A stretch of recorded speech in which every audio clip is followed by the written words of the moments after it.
Hello, hello, hello, hello. Welcome to the first ever LGBTQ alumni panel. And I hesitate to call it a panel. I want all of us to think of this as a conversation tonight. Before we dive into introductions, so you get to meet these beautiful Homo sapiens in front of you who are going to share their insights and their perspectives, I want to give some latecomers a little bit of time to join us because we know there are always stragglers. So I have a question for everybody here. It's a question that may spark some controversy. Can you tell me your favorite holiday meal side dish? Why don't we start with Ja? What's it going to be? So my favorite holiday meal side dish is, don't judge me, vegan mac and cheese with the oatmeal base, okay? Because I've been going on my vegan lately, with broccoli. I don't care how it sounds, it's fantastic. And I'll be making it this Thanksgiving. So anybody in the Richmond area, hit your boy up. Love it, love it, love it. Let's go to Chaz. Chaz, what's your favorite holiday side dish? Chaz, I think you're on mute. Unmute yourself. That's because I didn't want to give you the recipe, so I'm glad I wasn't.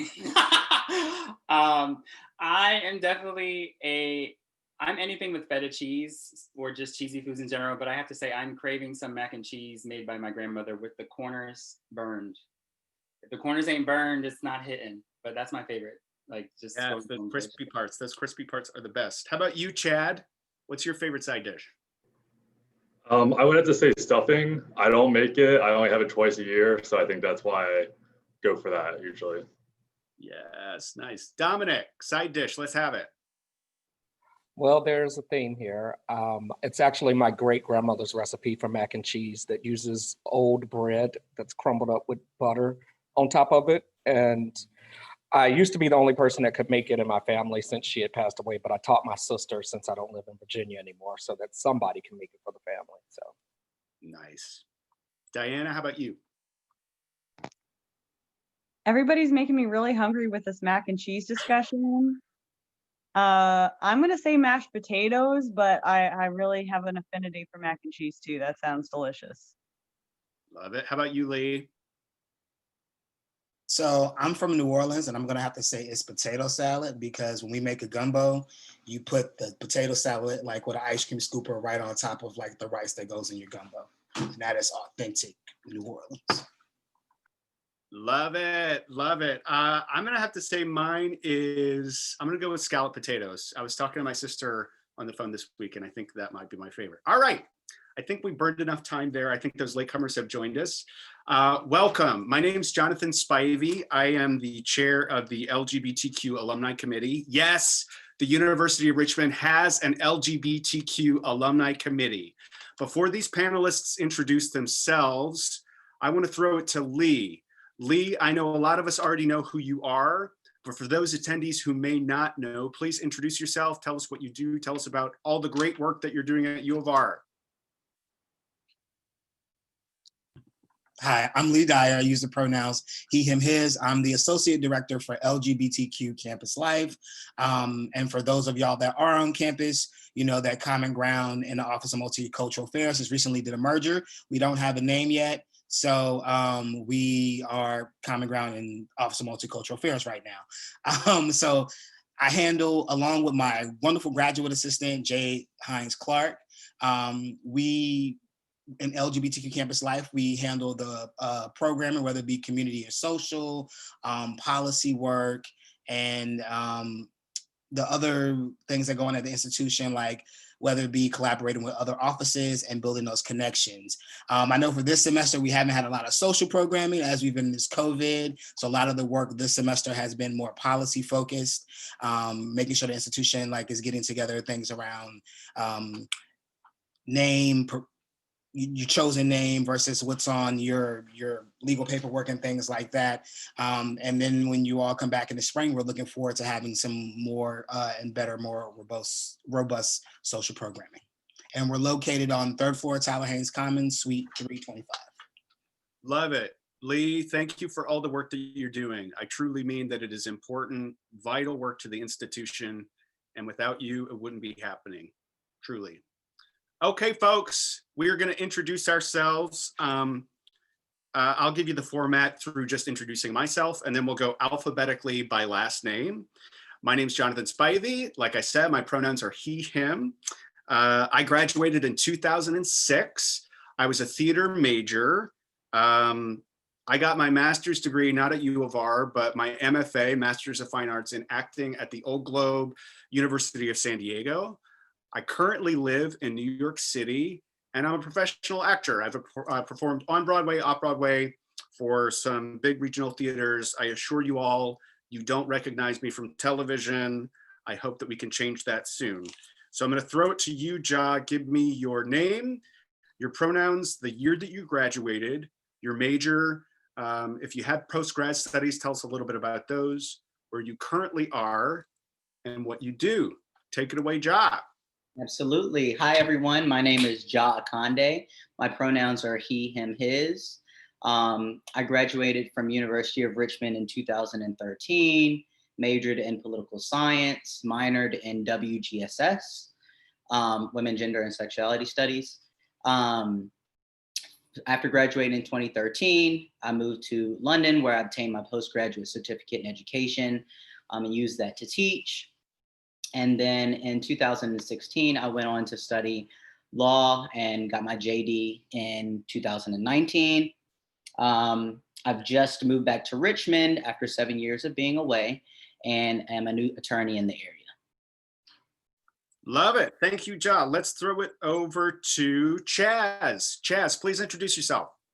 Hi, everyone. I'm Chaz Barracks. My pronouns are he, him, they, them. I'm from Connecticut. I graduated from University of Richmond undergrad in 2011, and then master's in nonprofit studies program. I did that in 2015. I think I finished that program. And then I just finished my PhD at VCU. I love school, obviously. I just finished at VCU in the Media, Art, and Text PhD program, and I focus on critical media studies, performance studies, and Black queer world making. So adding in some like science fiction that is written by Black and queer people. I kind of identify as a Black academic, a critical media scholar, and a public artist that just likes to use media to tell Black stories. So I'm dabbling into film a little bit, and I'm currently faculty at University of Richmond on a fellowship that ends at the end of this year. I'm in rhetoric and communication studies, so shout out to my department and my students at U of R, who I have not actually seen in a while. And I think that's it, right? Yes, thank you. So Chaz, you said you did your doctorate work at VCU, right? And Ja, am I remembering correctly that you went to law school at UVA? Correct. Okay, we'll try not to hold it against both of you that you deserted U of R to study at other places. They were U of R doesn't have PhD programs. They need to get it together. We're back in Richmond. Yes, tell me about it. All right, let's take it away to Chad. Chad, introduce yourself. Hi, I'm Chad Dorman. My pronouns are he and him. I graduated in 2006, so our 15-year reunion's next June, actually. I graduated with a major in business with a concentration in finance and management. I live in New York City now, and I work as a bank examiner.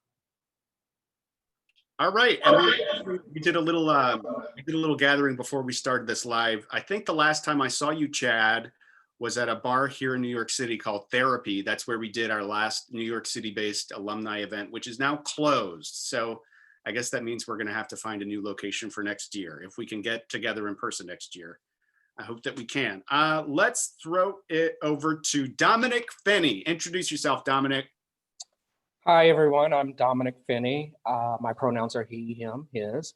I graduated undergrad from U of R in 1999, and I got my master's from there in 2004. Let's see, I currently live in Chicago, and I am a buyer for an online office supply company. So spent lots of years in Richmond, but I have abandoned the city now, so sorry. Yes, you did. Dominic, did we meet doing the Tempest together? Is that where we originally met? I guess so. Yeah, that was when I was doing my graduate work and I was still acting. So my majors were English and theater, and I was a university dancer. So when I came back from my graduate work, I was also acting in some plays. And so that's when Jonathan and I met. So, and he was very lucky. So you're Dominic welcome. and I played comic sidekicks together in The Tempest back in the day. I won't tell you all how many years ago that was. We'll leave that as a mystery. Diana, tell us about yourself. Hey, I'm Diana Reichert. My pronouns are they, them, theirs. I graduated from the University of Richmond in 2016 with a Bachelor of Science in Biology. I also did another major of environmental studies, and then my minor was women, gender, sexuality studies. I did not go on to complete any other education because I did a year of service with AmeriCorps Vista in Philadelphia, doing anti-hunger work for a year. And then I started at Vanguard about 3.5 years ago doing financial services work. And I just got a promotion to be a vulnerable investor protection specialist that I'll be starting in about a month. Congratulations on that promotion. Promotions in a pandemic is a very interesting thing. Yeah, sort of the opposite from the experience a lot of folks are having right now, right? Exactly. Very lucky. Yes. All right, let's jump in. So like I said earlier, I want this to be a true conversation. This isn't just a panel. So those of you attendees who are out there watching, look at the bottom of your Zoom screen. You should see a little button that says Q&A. If you tap on that button, it's very user-friendly. You can ask us questions. We're going to have an eye on them as we work through this evening, and we will answer them in real time. There's also a checkbox in that Q&A box where you can choose to ask your question anonymously if you like to. So please take advantage of that. We're looking forward to hearing from all of you. All right, we're dividing this conversation tonight into 3 little groups, 3 little sections. And maybe it's because I have Charles Dickens in my brain. I think you'll understand why. The 3 sections are past, present, and future. I assure you that no ghosts will join us, but if they do, it should make things a little bit more interesting. So my first question for these brilliant panelists, these brilliant conversationalists is, briefly share your coming out story. Were you out when you were at U of R?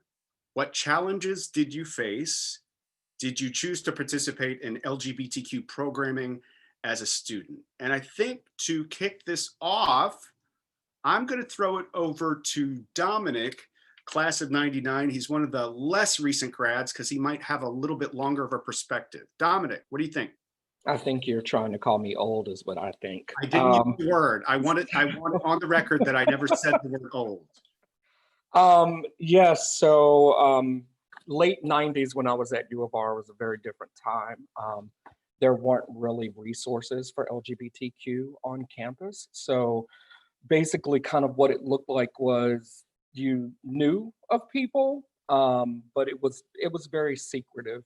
And you mainly went off campus to go to a couple of the LGBTQ bars. And then at that time too, not all of them were, deemed specifically LGBTQ. Some of them, it was just there was a specific night that we could go. So Were like any of those bars, are any of them still around, do you know? Yeah, so Barcode used to be a dive bar and it was gay every night of the week, and it was called Casablanca. So it looked very different, and that was the first gay bar I ever went to in my whole life. So and yeah, so it was a very different place. Godfrey's was there. Babes might have been there, but I don't remember it. Yeah, I think Babes was there, but other than that, there were a few other places where you could go, like on a Wednesday night or a Thursday night. I came out when I was 18 at Beach Week after my first year at U of R. So to a friend of mine on the beach in theater. I did not come out to family until after I graduated, because it was at that, I mean, for anyone that might be facing this, it could be something dangerous. So I was very financially dependent upon my family, so I didn't want to be kicked out. So I waited until afterwards, and ended up coming out to my mom first. And that actually went very well, but went very south when she told my grandmother. So I lost a relationship with her for a while, but we rekindled it. It was fine. And so yeah, it was a different time. Like I said, it was some people knew that I was gay on campus, but it wasn't something that I advertised. It was, if someone asked me, then I was honest about it, but it wasn't something that was very commonplace in the environment. So interesting. So it sounds like from some of your earlier remarks that you sort of had to seek out LGBTQ life off campus when you were a student. Is that right? yes, definitely, for sure. Wasn't necessarily available to you when you were there. And I'm looking in the Q&A chat here. I see we've got a grad from '94 who's saying hello to you, Dominic. Hey. Diana, I think I want to jump to you because I believe, if I'm not mistaken, you're our most recent grad here. You're class of 16. So in telling us about your calling me a baby. Again, I didn't use the word. Tell us about what your experience was like. If I'm remembering from emails correctly, did you come out when you were 12? Is that right? Yeah, pretty young. So I came out as bisexual in middle school to the entire school. I didn't really tell my family probably until I was in high school, but it was just as a matter of, I had a girlfriend for a little while in high school, and that's when I found it might be appropriate to actually inform my parents at that point. But I had been out at school for a long time.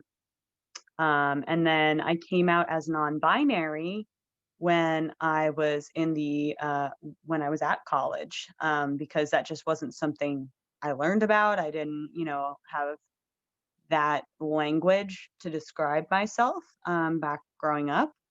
And I was taking a women gender sexuality studies, like introductory-ish course, and got to research on Tumblr like it was an assignment, and read through a lot of the Tumblr discussions about gender and kind of was like, I'm gender fluid and non-binary, and that's me. And now I guess I have to shift my pronouns because I feel like they, them is probably more accurate, just like neutral. So my teacher at the time, my professor, she was the first person to ever use my pronouns with me. So that was very validating. And I had a lot of really good community on campus. I had some people that, like, my first year roommate, she ended up coming out as bisexual like 3 years after we lived together, first years together. I have another best friend who's gay and out, and I just really got surrounded by some great LGBTQ people. So that was really my community on campus. I loved Common Ground. I definitely was involved on campus with LGBTQ life. And I was probably one of the lead students who was pushing for gender flexible housing. So the year after I graduated, that became an option for people to choose. And that is definitely something I put a lot of time and love and energy into, as did the former Common Ground person, Ted. They really also really laid groundwork for the gender flexible housing, and the research that they did really informed my ability to press upon Richmond College, West Hampton College, President Crutcher, everybody else, that we needed to make sure that people can get the housing situation that best suits them. Yeah, that was a huge milestone, and I'm willing to guess, or I'm going to guess, Dominic, that when you were there, gender housing, gender fluid housing, gender flexible housing was not an option. Is that fair? When I was there, we still lived on different sides of the lake with the pronouns of he, him on one side and she, her on the other side. And when I was in grad school, I was on the committee that helped that actually created and adapted the first non-discrimination policy for faculty and staff. And so that was a really big moment too, because I felt like at the time when I was in undergrad, I went ahead and accepted that whole secretive environment. But by the time I had come back, because I had lived, right outside of DC, and my life had opened up quite differently at that point, and I had, a boyfriend and stuff like that. So I felt more emboldened by the time I came back and decided that I didn't have to accept the environment that I had been living in at U of R, that I could, at least start to try to change some things there. So yeah, very different, but yeah, there were definitely some changes starting. So Yeah. Ja, tell us about your experience when you were a student. Unmute yourself, Ja. We want to hear everything you have to say. Oh, there we go. Can I start with my coming out story? I think that'll inform my experience a little bit. So, for those of you who don't know, I'm transgender. And so, for me, from a very young age, I want to say like 4 or 5, I knew that I was very different. I had a profound sense of discomfort with any sort of gendered attire. I was one of 4 girls, followed by my brother, who's the youngest, and I was the oldest one. So for me, coming out, it was gradual in the sense that I was a tomboy. And I think my parents were good in that sense that, allowing me to kind of explore my gender fluidity. But when I started to morph into a stud around 13, and, in the Black community, a stud, butch lesbian, that's when, we had some struggles. So I'll say at 13 is when I came out, when I came into my, sexual awakening and, having a girlfriend. That's when I revealed myself to the world. It was very difficult for my family to digest. It took many years for my father to come around. I did have a supportive mother, but they were, together at the time, and it was definitely a point of contention. But I was blessed with really solid mentorship from the Richmond community, and was able to be connected with what is now Side by Side. At the time, it was the Richmond Organization for Sexual Minority Youth. That organization, which is now run by Ted Lewis, actually gave me the tools that I needed to be able to become an advocate. And that's where I kind of ran my advocacy efforts from high school really into my time at U of R. University of Richmond is right down the street from my high school. So like I said, at about 17 years old, I went off to U of R. There I was able to, continue my own journey, cut my hair. Obviously was a part of West Hampton College at the time, and all of the rituals that come with that. And, while I was at U of R, I took the opportunity to really challenge the institutions, even the LGBT institutions that were there. If I remember correctly, the organization was called SAST, Student Alliance for Sexual Diversity. Maybe I'm getting it wrong, but I remember, finding that community, but still feeling like, I don't know that, is this the place for me, right? Are we talking about the issues that are important to me in my community, right? Are we connecting with the Richmond community, the large POC queer community here?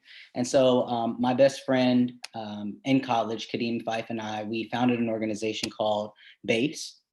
And I know, I read the website, we've got Shades of Pride now. That was kind of our Shades of Pride back then, right? It was allowing us to explore and have dialogue around race and the intersectionality between that and, being LGBT, and allowing us to connect with the community. So Dominic, you were a part of the barcode, that you went to that space. I grew up in Colors, which unfortunately now is shut down, but I grew up in Colors. I was, when I wasn't on campus, I was in the gay club, just finding my space. And so at 19, as I said, I was out. It was a struggle with the fam, went away and took the opportunity to study abroad in London, where I met my lovely now wife, my girlfriend at the time. That's when I really came out as trans.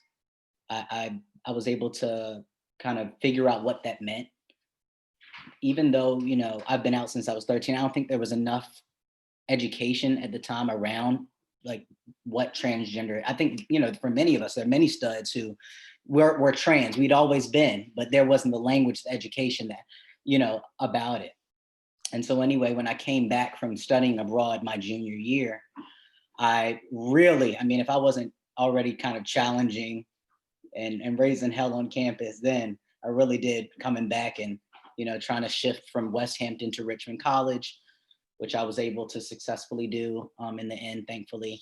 Had a great support system there. So that's kind of my job. Job, would it be fair to say that even as a member of what should have been an inclusive organization or an inclusive community, even with that, what many people might consider a safety net, there were still moments where you felt like an outsider within that community? Is that fair? Absolutely, yes. And I think that's why it was so important to kind of craft that community and connections. You know, at the time, you know, we're rebellious, right? 17, 18, you're creating a space for yourself. So I think the organization, we called it Black Alliance for Sexual Minority Equality.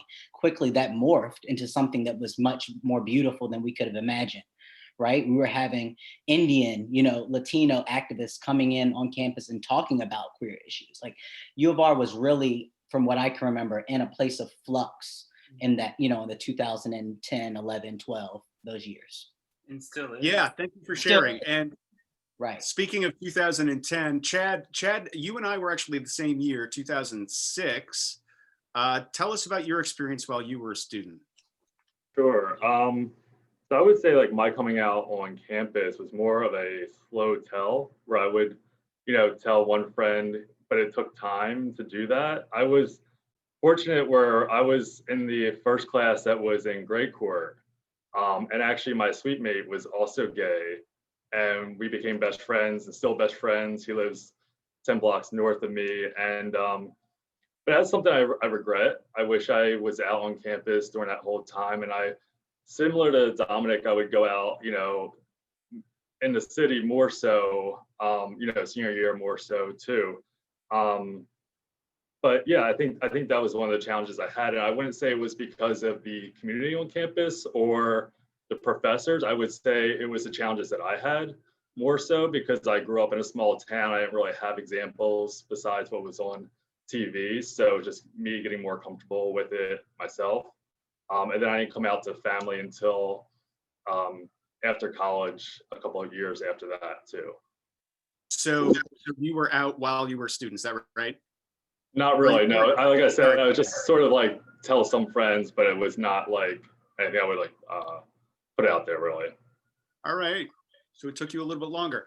Chaz, you had a point you wanted to make in connection to some points that Ja was making earlier, is that right? Yeah, I love what you're saying, Ja, because I think it's important, especially for us as Black folks at U of R, to kind of be a part of critiquing the institution that you love. And when I think about like coming out at U of R, it's like, yeah, I was able to find like other white, like gay folks that like identified as gay, but like didn't identify as queer. And I think like for me, I'm going to reveal another part of me that we never get to talk about. I feel like transfer students are very underrepresented at U of R.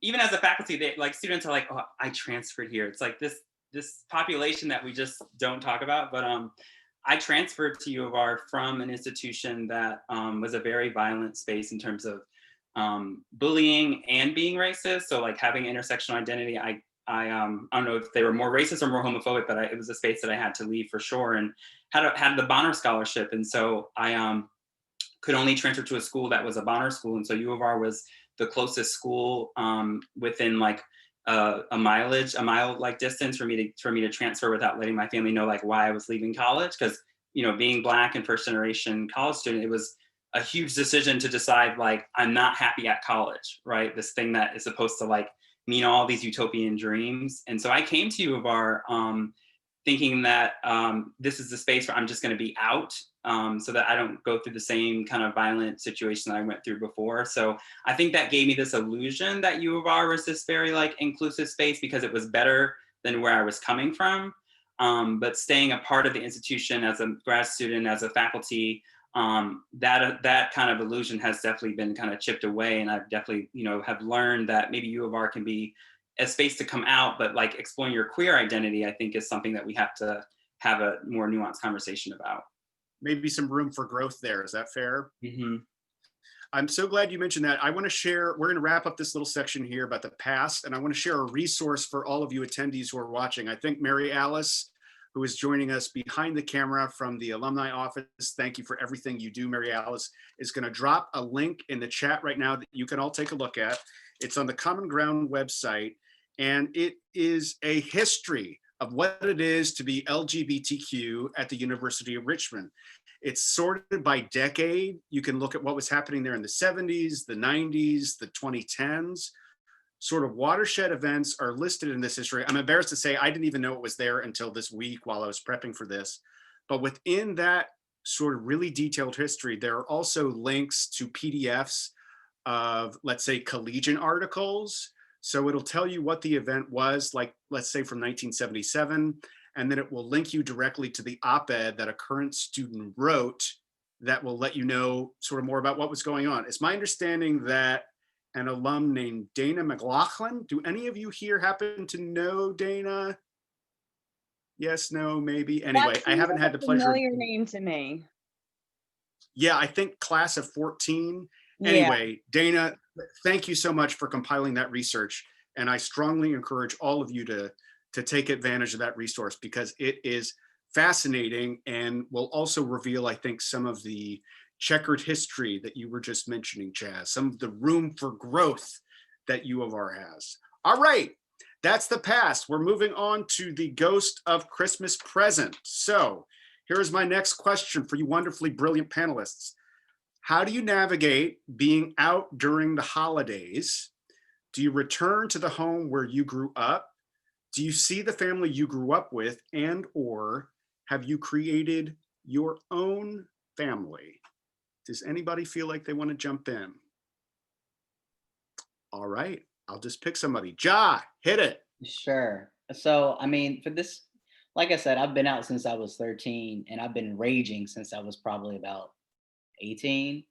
So I bring my full authentic self wherever I go.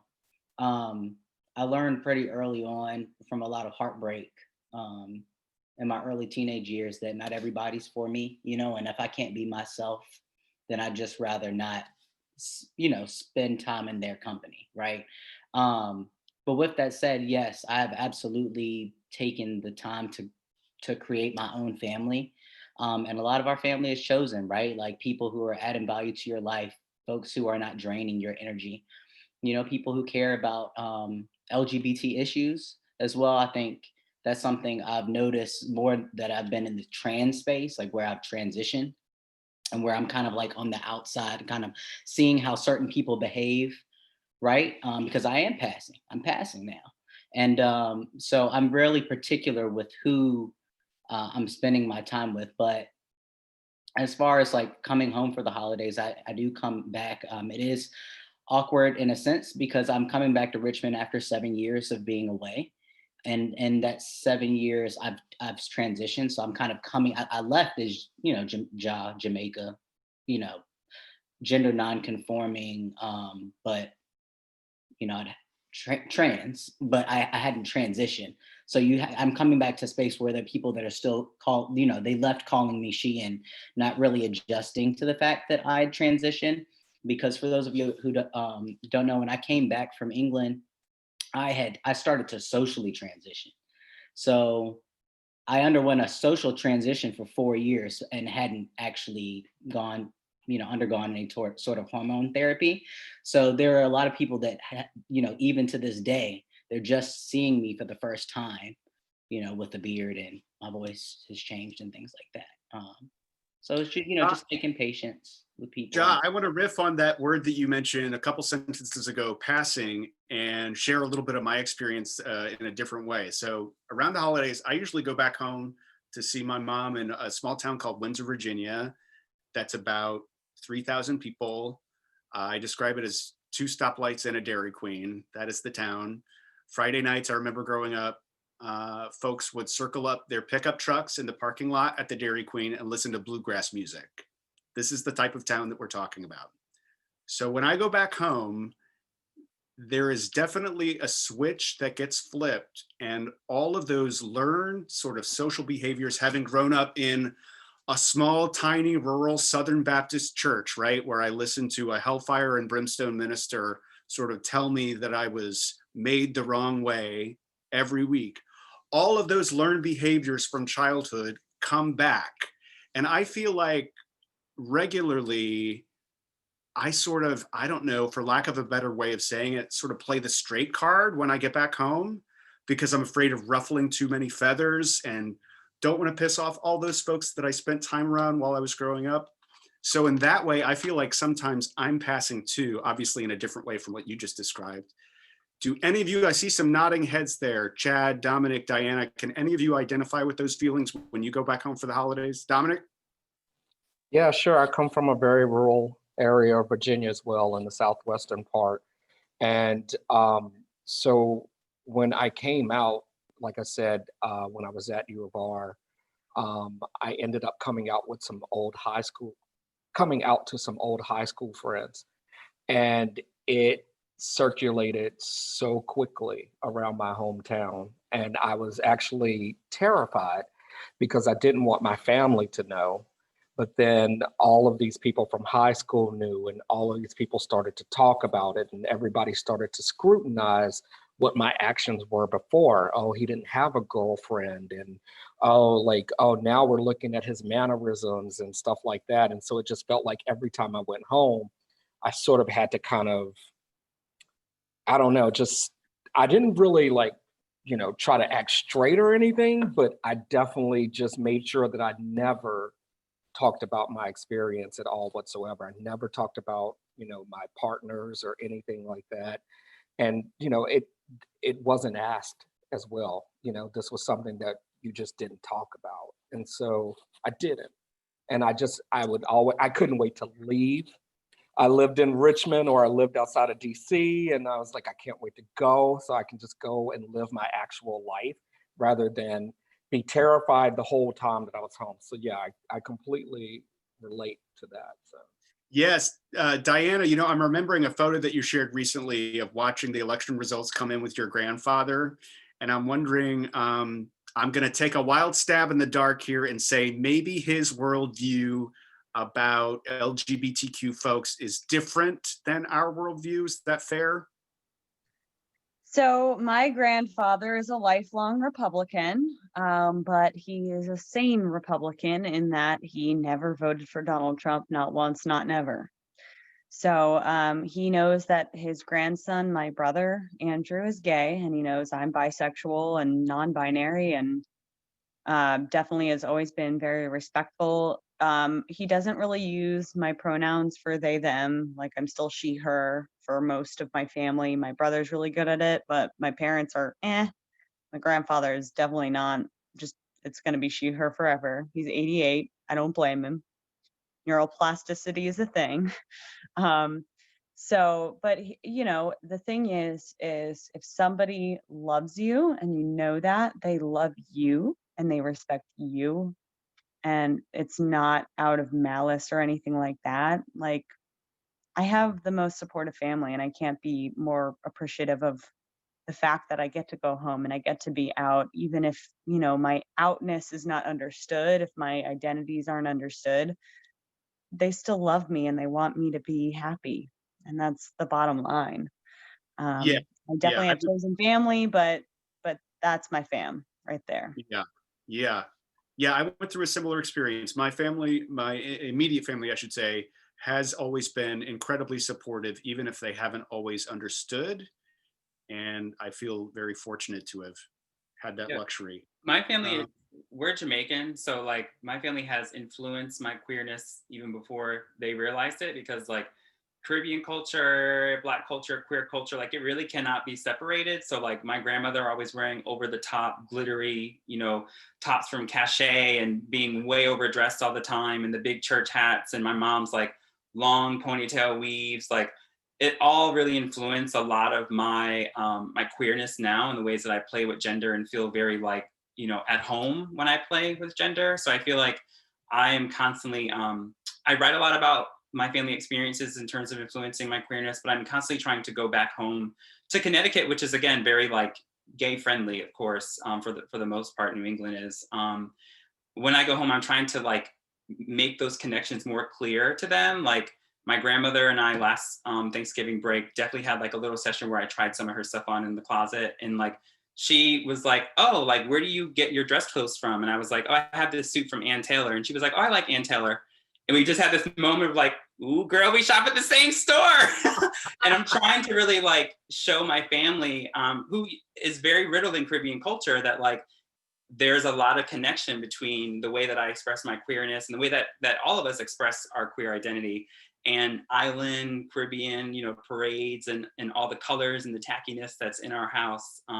That has always been there. And I think hopefully I'm influencing them to make those connections, especially speaking to the older Black folks and older Jamaican folks in my family. Like, I think they're seeing those connections slowly. So that's something I try to do when I go home. And I think it just helps me feel more like safe when I'm there. Yeah, it in my experience, it's always sort of a rewarding feeling when you can see sort of a change or a glimmer of progress happen in those older members of the family, and to know that part of that progress is because of you, right? It's always satisfying. I want to shift gears really quickly here. Chad, here's another question now that we're nearing the end of our present section here, Ghost of Christmas Present. Let me see here. Let me get myself right. Okay. How out are you at work? Is your queer or trans identity a big part of your job or not at all? Is there a difference between how you present yourself at work, at home, and when you're with close friends? Chad, what do you think? Sure. Yeah, no, I'm out at work. We have an active, it's called Open Finance. And so that's our LGBTQ resource network group. And that's been really great. They've done a lot of, so I work at the Federal Reserve, so it's really moving the needle of just understanding and changing some of our policies. So there's been a lot of good work there. And I found it to be extremely helpful too, to just network and know other people in the Federal Reserve and the system too. So it's been really positive, that aspect too. So yeah, I think it's healthy. I would say I worked before at a place and I just never came up. And it was, you know, I wasn't bringing myself, nobody was asking me, and I was single, so it was always hard to kind of weave that into the conversation, and kind of awkward when, you know, somebody would make a comment and not know how to, you know, respond, and without making them feel silly either too. So, but yeah, no, in New York, it's a great program up here. Yeah, I'll piggyback just really quickly and say that in the theater profession, it's been my experience that we've sort of reached a point, obviously this is not the case for everybody, but we've reached a point where it doesn't really affect the workplace that much, because theater has been in some ways such an inclusive work environment to begin with. So I don't think of being gay as a huge part of my work personally. Ja, I'm willing to bet that your identity influences your work in law. Is that fair to say? I'd say that, you know, I am new to this law thing, but it influences like how I position myself in the work that I'm doing. So like I'm doing a lot of like corporate and business work right now, but is it influencing like the type of pro bono opportunities that I'm interested in, and connecting, you know, trying to bring more LGBT folks into the legal industry? Absolutely. Thank you. All right, here's another question. This is a more conceptual question, less about experience and more about ideas, right? And maybe I'll throw it to you first, Dominic. What's the difference between using inclusivity as a buzzword and practicing it? Can you give an example of an organization or a company you've been associated with that excels at practicing it?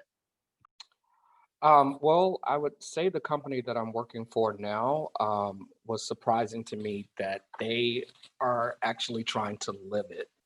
And I think it's for the first time. And I think it's in response to a lot of the, it's in response to, I think, a lot of the things that happened with race this year and a lot of the murders. But what they are actually, even from the president of our company down, they're trying to understand is that inclusivity and diversity doesn't have to deal with just race and just gender. So our president of our company really stood up, and every single time, like every month that we have a all company meeting, he includes a section on diversity and inclusion, and he continues to talk about it personally. And this is the first time that I've been in a company this large that a president of the company does that, because usually what happens is they just read from a cue card what someone in diversity and inclusion wrote for them that would be PC for all of the employees so that no one would get offended, i.e., sorry, white heterosexual people. So what's happening is he is completely just broken that down. And he's like, we just will not stand for any type of prejudices here or anything like that. That includes every single person. And for the first time ever on the employee engagement survey, they included a whole section on diversity and inclusion. And that's the section that everybody has the lowest scores. So now every single team is having to address it in their teams and things like that. They want to see what is going on. And in the industry that I'm in, and just to kind of go back just a little bit real quick, it used to be very white male heterosexual dominated. And when I first got into it, I interviewed, and I used to do what I called straighten up. So I would go in and pretend that I was this straight dude, whatever, and I'm very bro-y and stuff like that. And I got my job starting in this industry, and my boss was this female, and the first day she comes in, I was like, oh my God, I love your skirt. And she was like, I'm sorry, wait, what? Are you gay? And I was like, yes, girl, I am. So, and she was like, oh my God, this is the best thing ever. She was like, I'm just stuck with all these big white dudes that's like heterosexual. And she was like, ah. But then she went to Chicago, and I followed her a year later, and still she goes, hey, let's prep for your interviews. These are the 3 guys you got to straighten up for, like you did for me. So it was like, I didn't realize that I was a part of the problem, right? And so there became a time where I said, I just can't stand for this anymore, because what I started noticing was there were people that were trying to hold me down in the company because of who I was when they learned who I was. But then there was a whole nother side of that where other people were like, we celebrate that, we love that. And so I decided to not let that be something that hinders me, because if you don't want me to be myself there, then I don't need to be there. Yeah, and sometimes I feel like we get focused on those folks who we think may not approve, and that prevents us from seeing and hearing the folks who are cheering us on. So I'm glad you were able to recognize that those folks are there. Chaz, I want to hear from you about the difference between the word inclusivity as a buzzword, because it gets thrown around a lot, right? And putting it into practice. What do you think? Yeah, I mean, I don't think I'm like, in this year, I think it's not good. For me, I'm not in the space of like citing organizations that I think are like doing inclusivity work, because I think it's very performative right now. And I think that 2020 is the year for us to like really be holding these folks accountable and making sure that we're telling them like what things, need to change in terms of us as Black folks, as queer folks, as gender non-binary folks, like feeling more safe in their environment. So I feel like this is the year where like, it's just a collective of us saying like, it stops now. And I think inclusivity, has been this thing that has been kind of used as a buzzword, and it's been very performative. And we've seen, institutions for which the one that I'm a part of, right, as everybody knows, the institutions kind of use it as a way to market diversity, right, to create this illusion of what they hope to be and aspire to be. And I think we have to be careful with that, because sometimes it ends up, bringing students like myself to an institution thinking that it's going to be one thing. And just because it's better than where you're coming from, that doesn't mean that it stops there. So there's always room, I think, to grow. And I think this year you're definitely seeing students, in particular young folks, coming in and being very mindful and cautious of using these buzzwords, and really thinking about what does it mean as culture shift, like inclusivity in terms of changing the culture at U of R, changing the culture in the work environment to not be centered around heteronormativity, white men, et cetera, and just bringing, you know, diverse faculty and diverse students as kind of like sprinkles that kind of have to clean up the mess. So I think that a lot of action is still needed, and I do think that we're getting away from this kind of like cosmetic diversity and inclusion thing where you're just seeing people on pamphlets who have, you know, who don't even, me and Ja are still on pamphlets at U of R, and we're not even undergrad. So it's like those things, you know, we got to start calling those things out, because it's false advertisement. You know, I'm damn near 32. Yes, yes. Thank you for mentioning that pamphlet example, because I've heard so many different versions of that at universities, at institutions, where a student all of a sudden gets pulled out of class because they've got to do a photo shoot, and then ends up on those pamphlets year after year after year, even though they may not be a student anymore. Thank you And for mentioning. we know now that, you know, that diversity and the illusion of inclusivity, we know that it sells. It helps universities with admissions, and we know those things. So I think it's just important in this year to really be like thinking about what our demands are, and being really mindful of just the overuse of the buzzwords like inclusivity, and even the way that Black Lives Matter is trending. It's like, but what does it mean going forward, and how is it like changing culture, so that all of us on this panel, like, you know, feel a part of the places where we work or go to school, not just like a part of the illusion of it. Yeah, you have bridged us beautifully into our third section, which is the future. The Nice. Ghost of Christmas Future. I promise you it's going to be a lot less scary than you remember from the play. There's no Grim Reaper. There's nobody that's going to die. I'm going to throw this to you, Diana. We haven't heard from you in a while.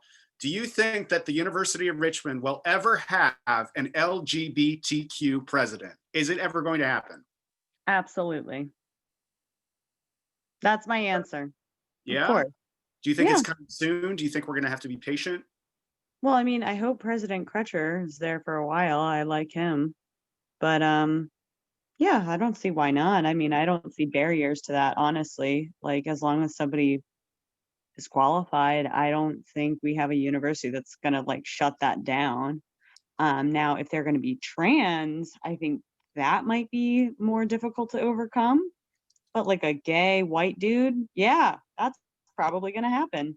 And Um, just a quick point. I can't remember how long. I believe President Crutcher has already announced his impending retirement. 2 But years, right? we got a couple years left, right? Yeah, 2 more years. So I also didn't get a chance to respond to the present question. Please have at it.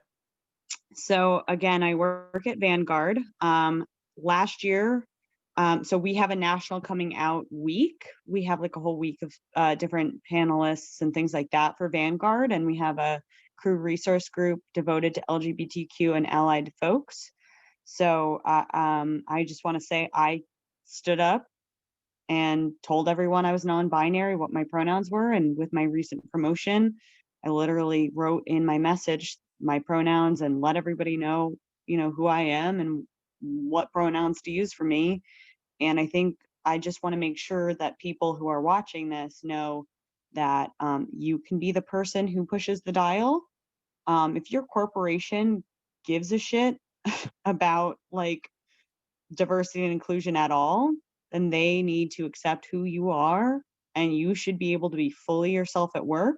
I know that that is not available to everybody, but at my corporation, they're letting me do it, and so I'm taking that all the way to the bank. You know, if we have some important things coming up for LGBTQ rights in the future, I am going to be emailing my CEO. I'm going to be emailing the head of diversity and inclusion and getting them on this. I mean, my corporation came out and said Black Lives Matter. We support Black Lives Matter. And I think that our corporations and, you know, nonprofits and places that we work need to support us. We exist. We work for them. And we need to make sure that we are like pushing that needle as much as we can. Now I know I'm using like all my privilege here in doing that. I know people who are people of color who are non-binary at work who just are not as comfortable pushing that dial, but if you can do it, do it. Because that is what's going to really be shaping our future, is us getting our places of work to Use your support us privilege for locally. using your privilege for the greater good, it sounds like, is one of the points that you're making. As much as you can. Yeah, we're nearing the end here, and I want to get a quick answer from each of you for this question, because I want to remember who a lot of the attendees are, they're current students. So this is sort of tying in the future to the past, right? Do you have any advice for current students? Is there anything you wish you knew or you did when you were a student that you would encourage them to do? And I'm going to start with you, Ja. Any advice for current students? Anything you wish you knew?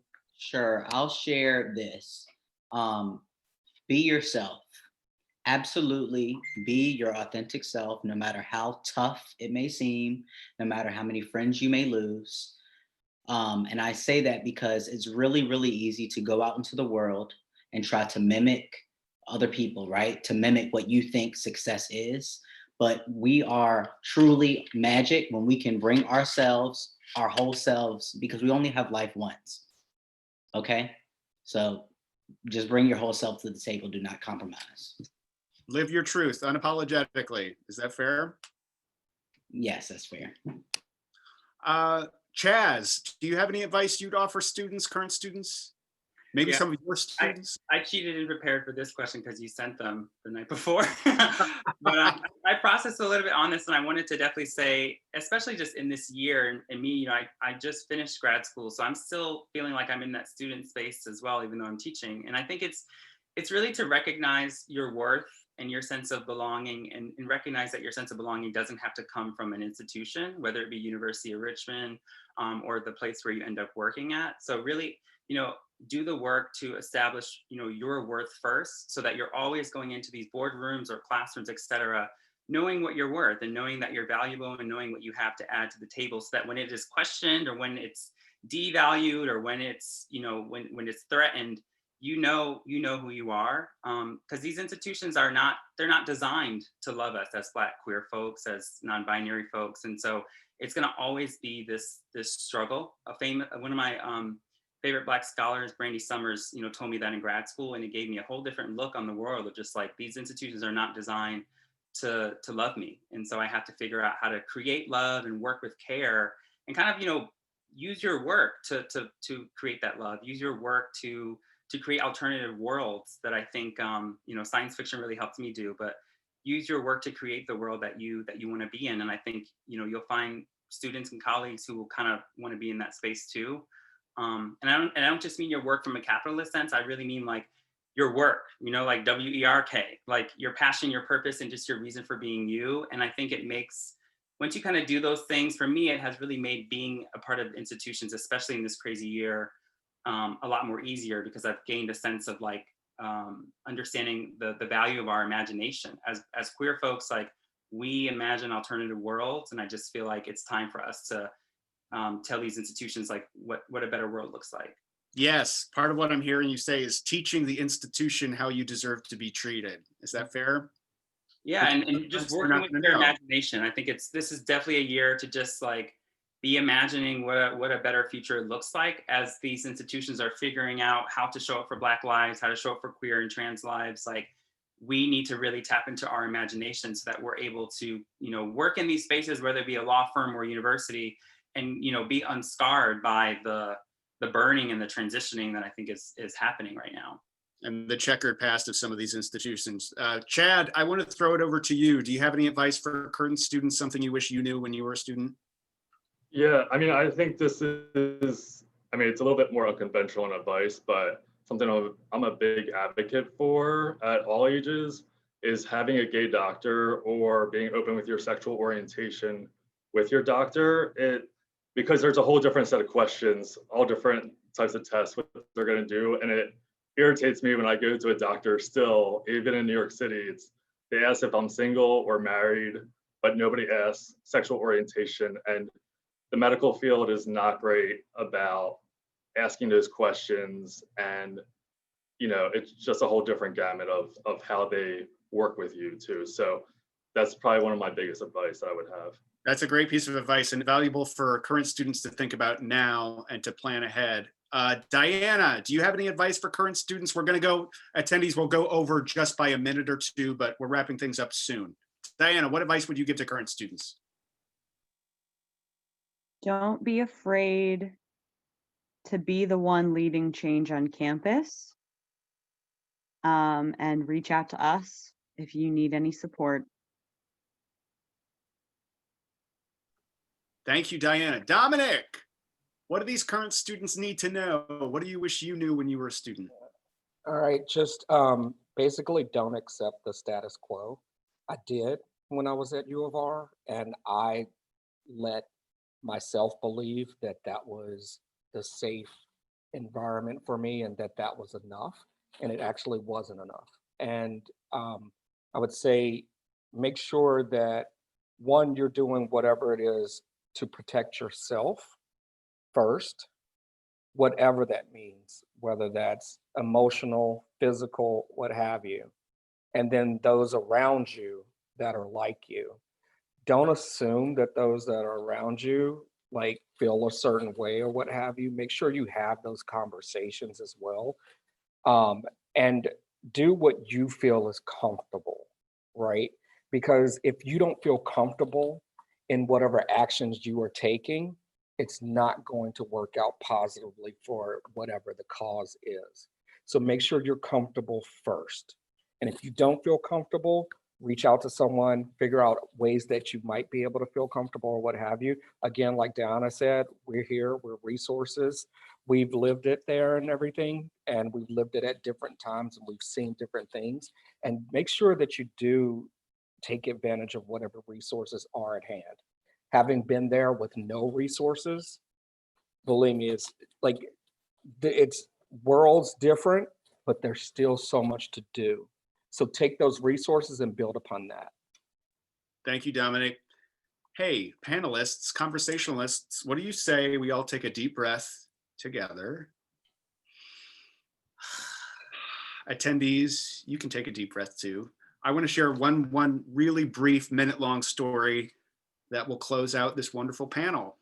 I drove up the Hudson River this past weekend to see the foliage.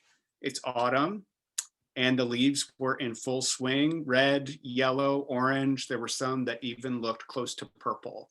And as I was driving back here to New York City, I remembered something from science class. It was one of the only things that I remember from any science class that I took. And that is that those leaves, from the beginning of them being a leaf, are those colors. They are yellow, they are orange, they are red, they're almost purple, but those colors are covered by chlorophyll in the spring and summer, right? And only when the circumstances are right, only when the environment makes that tree ready, do those leaves drain their chlorophyll and show the universe what color has been hiding underneath the whole time. So I know some of you watching, current students maybe, or not even students, are still carrying that chlorophyll around. But what these panelists just mentioned, what these conversationalists just mentioned, there is a broad, open-armed spectrum of alumni that are here to support you, that are here to listen to you, and would be happy to help in any way we can. I hope all of you watching enjoyed tonight. If you did, Mary Alice is going to drop an email address in the chat there, alumnievents@richmond.edu. If you thought this was valuable programming, please take a second to write an email. If you don't have time to write an email, write a comment in that chat box and we will read it later.